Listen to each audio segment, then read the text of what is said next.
नमस्कार साथियों, स्वागत है आप सभी का विशाल नॉलेज ऑफ सब्जेक्ट्स पर। और मैं हूं विशाल चौहान। आज मैं अकेला नहीं हूं, आज मेरे साथ दो साथी और हैं जो एक बहुत ही बड़े विषय पर डिस्कस करने के लिए उपस्थित हैं। जैसा कि आप सबको ज्ञात है कि इस कोरोना महामारी के दौरान सभी छात्र या सभी बच्चे मोबाइल से बहुत ज़्यादा लगाव हो गया है। वो उनकी मजबूरी भी थी और उनके लिए एक सुनहरा मौका भी। उन्होंने पढ़ाई भी की और कुछ अलग अलग चीज़ें भी सीखी। बहुत सारी साइबर समस्याएं भी आईं, बहुत सारे बच्चों को मानसिक समस्याएं भी आईं। ये दोनों छात्र हैं हमारे समक्ष।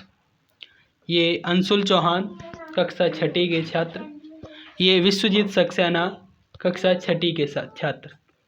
ये दोनों के दोनों बड़े ही अच्छे ज्ञान वाले हैं और इन्होंने आज डिस्कस करने वाले हैं मोबाइल के बारे में। ये अंशुल पक्ष में बोलेंगे और विशु के पक्ष में। तो सबसे पहले आमंत्रित करते हैं अंशुल को, जो अपने विचार प्रस्तुत करेंगे।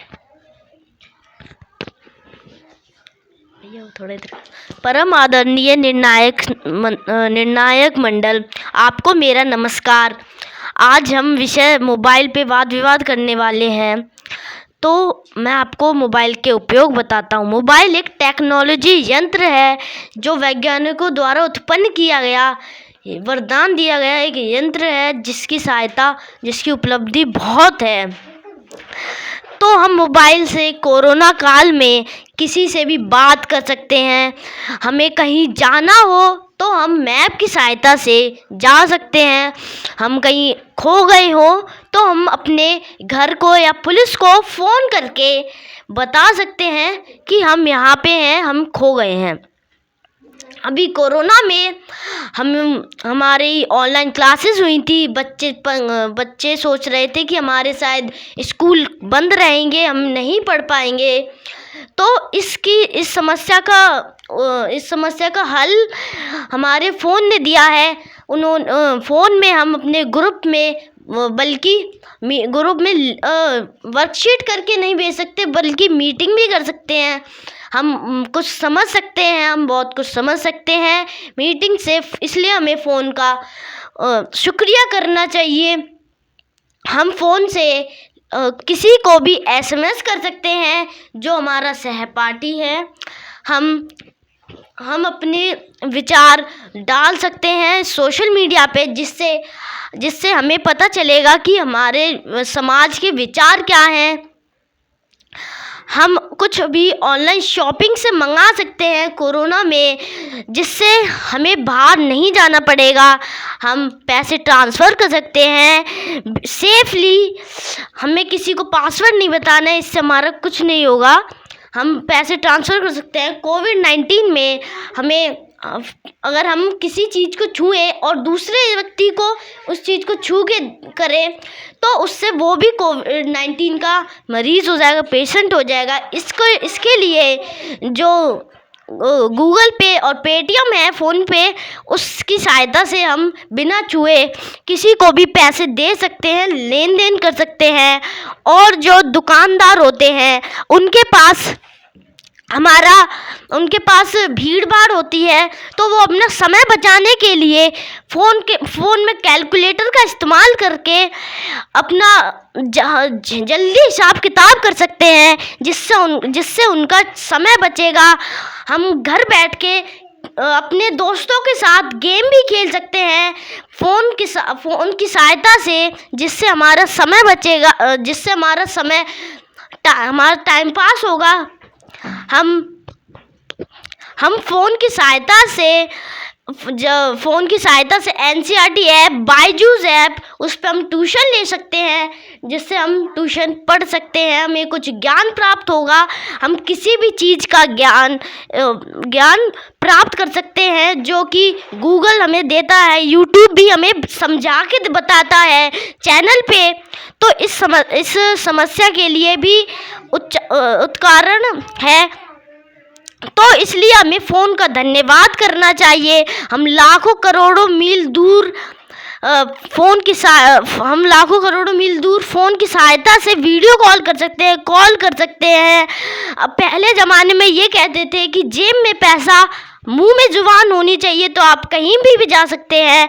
अब के ज़माने का ये मानना है कि जेब में पैसे और हाथ में मोबाइल हो तो हम कहीं पे भी जा सकते हैं, क्योंकि मोबाइल इसलिए कि हम मैप की सहायता से कहीं पे भी जा सकते हैं। अब मेरे मित्र विश्वजीत सक्सेना इसके आगे का बताएंगे।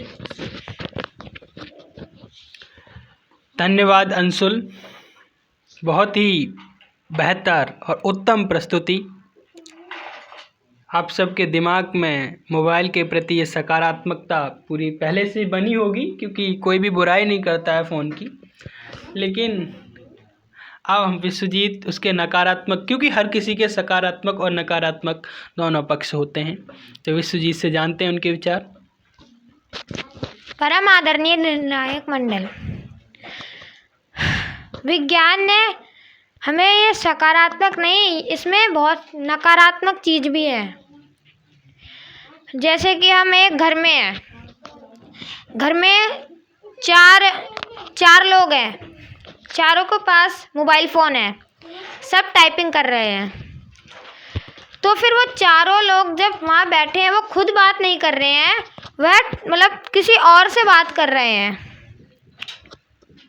फिर उनमें से जो फिर उनका जो दोस्ताना होता है मोबाइल फ़ोन से वो हट जाता है।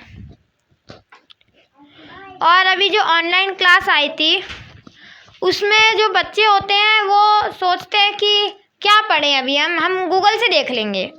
सही बात है। बोलते हैं हम गूगल से देख लेंगे क्या पढ़ें, तो लेकिन वो जो गूगल है वो उनके मतलब पूरे क्लियर नहीं कर पाता है, बस वो उनके आंसर देता है।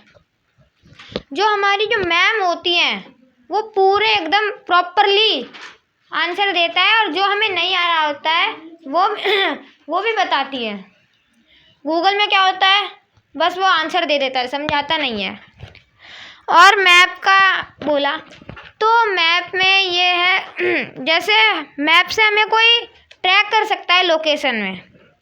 जैसे उसमें लोकेशन का बटन आता है तो हम उसको दबाएंगे तभी मैप ऑन होगा।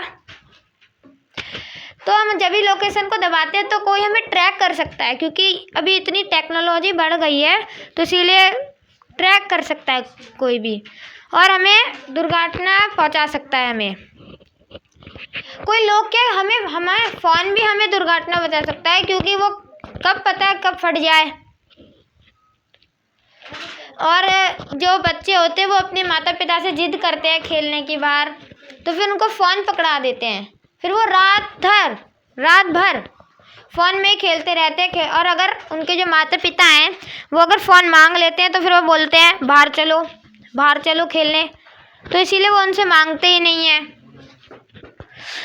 और कैलकुलेटर अगर हम खुद अपने हाथों से जब करेंगे तो हमारा दिमाग बढ़ेगा बहुत। और ट्रांसफ़र मतलब जब हम एक ऑप्शन होता है ट्रांसफ़र बटन का, तो उससे पहले हमारे कोई भी पैसे ले सकता है, क्योंकि पासवर्ड की उसमें ज़रूरत नहीं होती है, क्योंकि इतनी टेक्नोलॉजी बढ़ गई है। तो इसीलिए अब कोई भी नाम डाल के कर सकता है, इसीलिए भी इतनी ज़्यादा नहीं है पासवर्ड की। तो इसीलिए ही मैं चाहूँगा कि फ़ोन का कम यूज़ करें। धन्यवाद विश्वजीत, बहुत ही अच्छे विचार आपके। आपको सबको स्पष्ट हो गया होगा कि दोनों पक्ष क्या क्या हैं। मोबाइल का प्रयोग करना अच्छी बात है, कम प्रयोग करना बहुत अच्छी बात है। दोनों पक्ष आप सबके समस्त प्रस्तुत थे, दोनों ही ने अति उत्तम विचार। और आप सब कमेंट करके बताएंगे कि किसने अच्छा बोला है, किसने बहुत अच्छी बात बताई है। उसी के हिसाब से इनको फर्स्ट और सेकंड बताया जाएगा कि आप लोगों के कमेंट्स के हिसाब से। जिसने चैनल को सब्सक्राइब नहीं किया कर लीजिए। आगे आपको ऐसी बहुत सारी बिंदु पर टॉपिक पर बहसें और डिबेट और स्पीच और अलग अलग एक्टिविटीज़ देखने को मिलेंगी, तो आप सब इस चीज़ का ध्यान रखें। Thank you.